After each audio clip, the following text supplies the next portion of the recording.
Hey guys, so this is part two. So we talked about CERN, we talked about the D-Wave computer. If you're just watching this video, please watch part one because we're gonna pick up right where we left off. But I highly recommend part one to watch first. So CERN, D-Wave computers, time travel. Now we're on to the Earth 1, Earth 2 concept. So yes. So here's why we all got transported to a different Earth or several different Earths based on the one we thought we lived on. Why it's not Mandela effect related. So if it was true that you lived on an Earth and then for whatever reason you got moved to a different Earth and all of a sudden the map looks funky because you're literally on a different planet. And the sun is like bright white instead of yellow, and the clouds seem lower. Florida, Baja California, the Bahamas, Cuba, South America, Japan, Mongolia, they all look different. We're on a different planet. We went from planet Earth 1 to Earth 2. For whatever reason, we got moved. Again, that is pushing the envelope that there is something influencing us outside of ourselves that's exerting influence, force, and power upon us. Yes, there are beings and influences that are far greater than the human experience. But when it comes to Mandela effect changes and why we're perceiving parallel realities, altered realities, it's not that we are being manipulated, pushed, or influenced from something beyond ourselves. It comes from within. And here's my rationale, and here's my reasoning on why we're not going from Earth 1 to Earth 2. All the people who are sensitive to Mandela effect, for whatever reason, some remember some of the Mandela effects and not others. While then you have other people who remember these ones but not these. Some don't remember any. Some remember just a couple. Some remember most but not all. So in other words, it's like a deck of cards, a playing deck of cards. 52 cards. Yeah, you ever play 52 pickup? You're like, hey, you want to play? Don't do this to your friends. If you're like middle-aged school or even high school, don't do this to your friends unless you plan on helping them. But anyway, I brought it up, so I might as well tell you. Some of you guys out there and ladies out there are like, what the hell, Sean? You were talking about serious stuff, now you're talking about 52 pickup. But anyway, I'm just going with my heart, and somebody wants to hear this. So 52 pickup. Hey, you want to play 52 pickup? You hold the cards. Like, yeah, you throw the cards on the ground, pick them up. 52 cards. Anyway, it's not nice. Don't do it unless you're going to help them. So anyway, losing my train of thought, being silly here. So Earth 1 to Earth 2.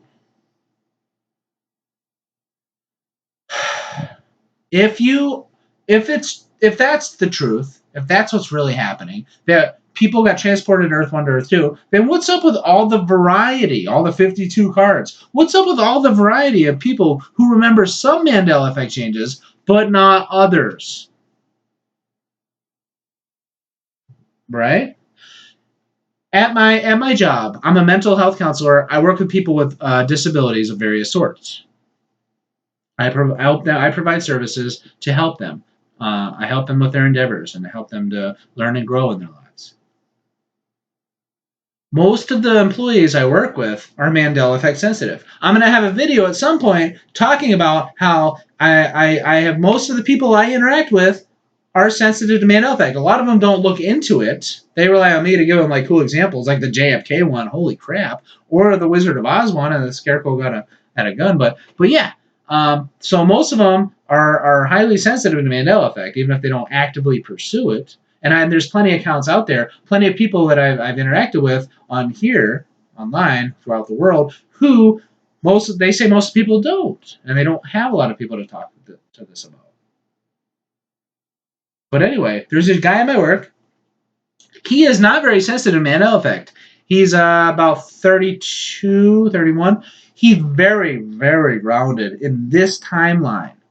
Skunk, yep, 2 white stripes. Berenstain Bears has an A. It's Berenstain. Pretty much all of them. Charles Schultz, Charles Soules. All the ones you guys are saying, holy crap, this is a crazy Mandela effect. He is very likely to say, nope, I remember the other one. Very smart guy.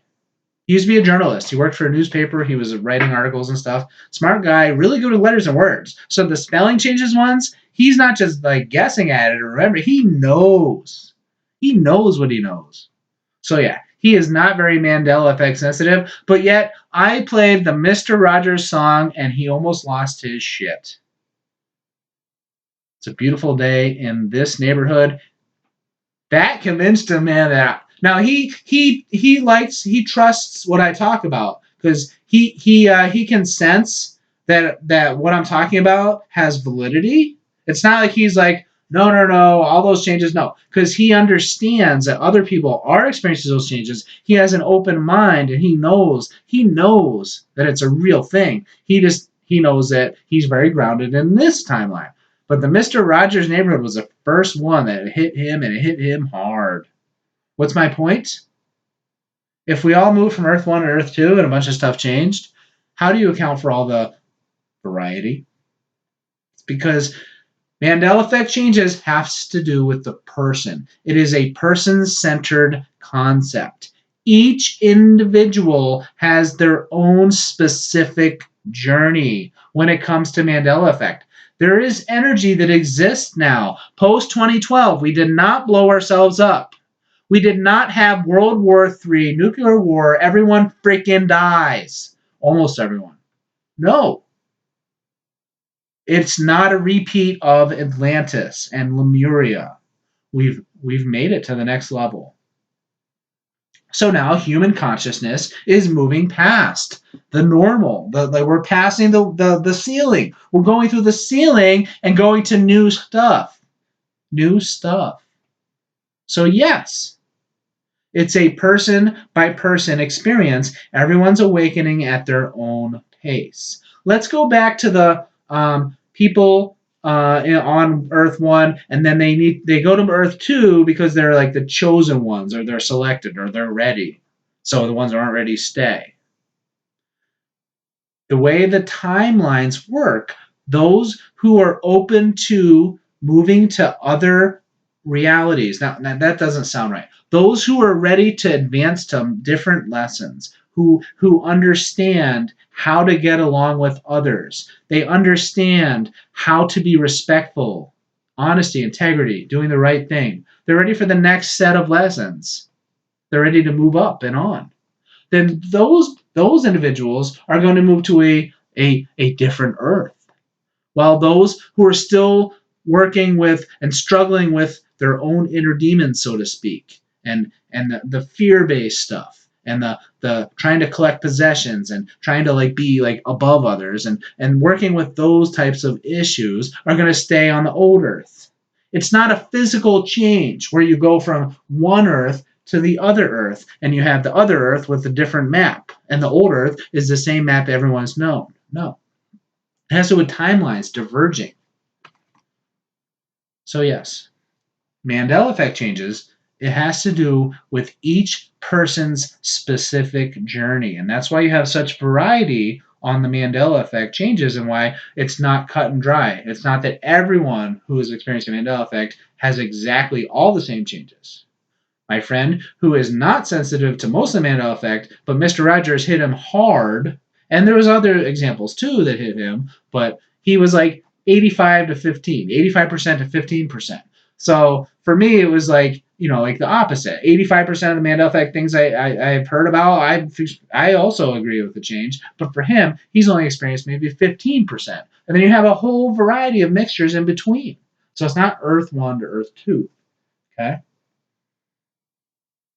So that I'm gonna wrap it up at this point. But I felt that I wanted to talk about not just what's causing the Mandela effect, at least my best interpretation of that, but I wanted to talk about what's not causing it. Please remember, if you want to make the world a better place for you and those you love and everyone else,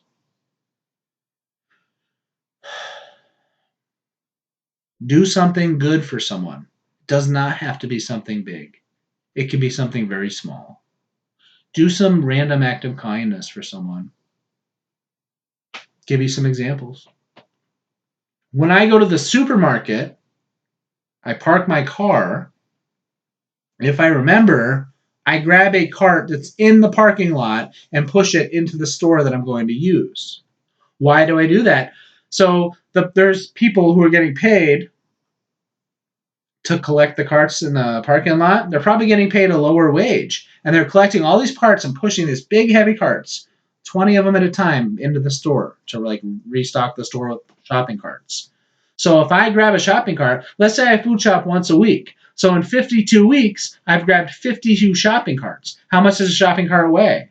I don't know, like probably like 20 pounds. So that's like over 1,000 pounds of weight I've just saved someone from pushing in a year. It's arbitrary, but little things add up. Look into butterfly effect. Do something small. Hold the door for someone. Smile at someone that you don't know. Put a penny on the ground. Put a penny on the ground every day. 7 cents a week. Put a penny, 1 penny on the ground every day. Because if either an adult or a child is going to pick it up. If a child picks it up, it's probably going to make their day. If an adult picks it up, maybe it's just going to help them out just a little bit. Or maybe they know that if you pick a penny up the rest of the day, you'll have good luck. So now you're creating good luck by dropping a penny on the ground. My point is, you can change the world by doing something small for someone.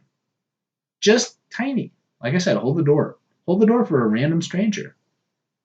Just go that extra mile. Is it going to it's going to cost you a penny, or it's going to take 5 seconds, or it's going to take 1 second? And you can make the world a better place. All right, guys, I love you, and I will see you again.